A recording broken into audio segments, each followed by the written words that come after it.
Coba renungkan seberapa sering kita membeli sesuatu bukan karena kita butuh, tapi karena gengsi. Seberapa sering sih kita tampil bukan untuk diri kita sendiri, tapi untuk dianggap berhasil oleh orang lain? Seolah hidup ini tuh jadi panggung pertunjukan, dan kita harus terus memainkan peran sebagai orang yang sukses, mapan, dan yang paling menarik.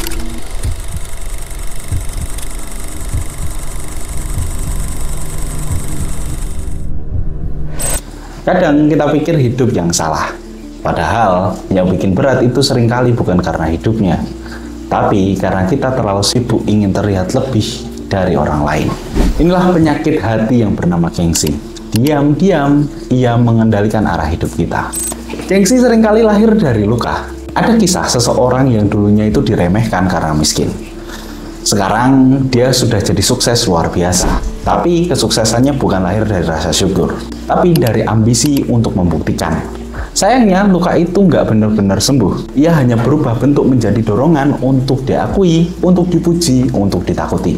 Ia tampak baik, tapi sesungguhnya sedang mempertontonkan kekuasaan dengan dalih kebaikan.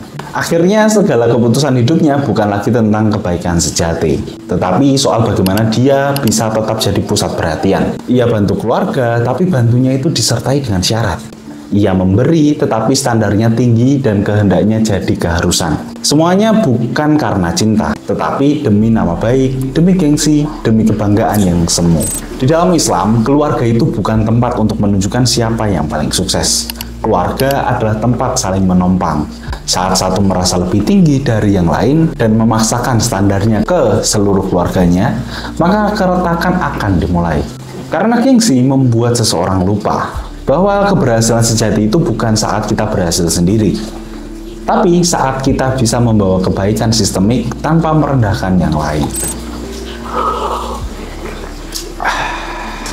Kita hidup di zaman yang sangat materialistik. Manusia diukur dari berapa hartanya, dari posisinya, bukan dari takwanya. Padahal Islam datang bukan hanya sebagai agama, tapi sebagai sistem kehidupan. Islam mengatur relasi sosial secara adil dan bermartabat. Dan salah satu nilai utamanya adalah tidak merendahkan orang lain hanya karena kita merasa lebih tinggi. Rasulullah SAW pernah bersabda, sesungguhnya Allah tidak melihat kepada rupa dan harta kalian, tetapi Allah melihat kepada hati dan amal kalian. Itu artinya kemuliaan dalam Islam bukan dilihat dari penampilan atau kekayaan. Kalau ada yang merasa lebih tinggi karena harta atau jabatan, tapi justru menindas saudaranya sendiri, maka ia sedang tergelincir dalam kesombongan struktural. Dan ini bisa menghapus pahala kebaikannya tanpa ia sadari. Gengsi membuat kita takut dicemooh manusia, tapi tidak takut menekan orang lain demi citra diri.